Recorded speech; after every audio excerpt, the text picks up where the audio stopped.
We're going to move on to education now. And there were so many learning losses and mental health challenges for our keiki, especially during this pandemic. What would you do to rise these children, to help these children now, especially guiding the DOE? Mr. Penn.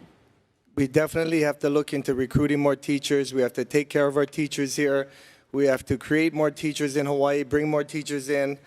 And we have to make sure that we have a lot of education that was lost these last 2 years, and besides the other things that everybody grows up with proms and sports and all of the different things that were lost. But we really got to get out there, and I believe we have to improve our reading and make sure everybody knows what's going on. We can't let anybody slip through the cracks and get through school and they don't know how to read, and we see that a lot with where we grow up, and I really think that's a problem. But yeah, we have to make sure we get our teachers and take care of them. Duke Aiona?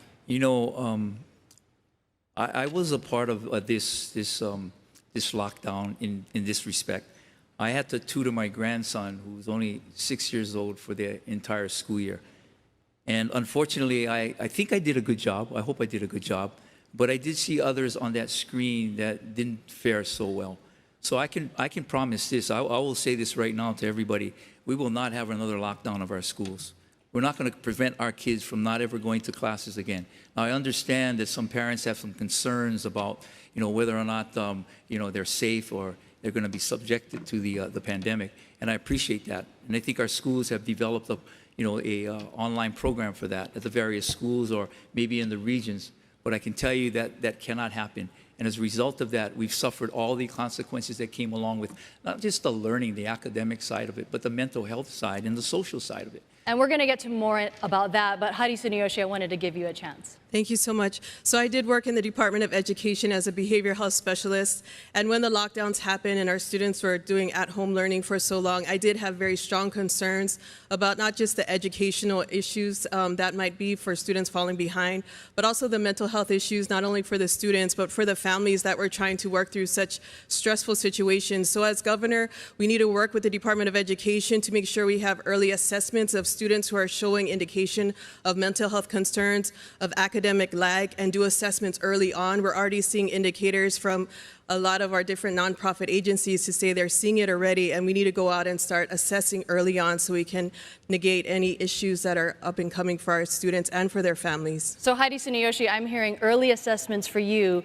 You don't want any more lockdowns, Duke Aiona, and BJ Penn, can you give us a little more detail about what specifically you would want to do? Yeah, definitely no lockdowns. We have to leave the school and leave the sports open 100%, and I definitely want to focus on literacy for our kids and, pushing them through towards the future. And yeah, I'm really excited about doing something for the children. If I can maybe elaborate on what was said in regards to early assessments, it sounds good, no doubt about it, something we can do and we should do, but we don't have the resources for that. And as a result of that, this is why I've always said from the very beginning, the first thing we need to do in regards to our educational system is to have an independent audit, both financially and from a management standpoint, so we know where our resources are. I agree wholeheartedly, but we don't have that resource. We don't have mental health experts in every school. We don't even have social workers in every school, let alone behavioral health specialists. So it sounds good, and we also know this, and this is something that I hope Superintendent Hashimoto, Keith is watching.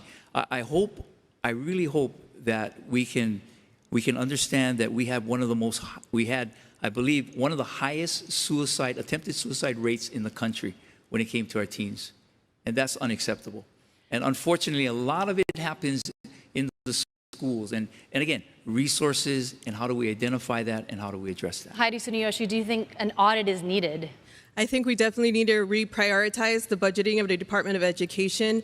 There has been a substantial increase of the monies going to administration as opposed to being in our classrooms and being there for support services. It is not an issue of not having enough resources or not having enough money. It is an issue of how the money and resources are being prioritized. So as governor, having worked in the Department of Education, being a daughter of 2 retired teachers, and spending so much time with teachers and many support services, I know it can be done. We can do early assessments. We are going to prioritize the money and the resources for our teachers, for our students, and for our families. It can and it will be done.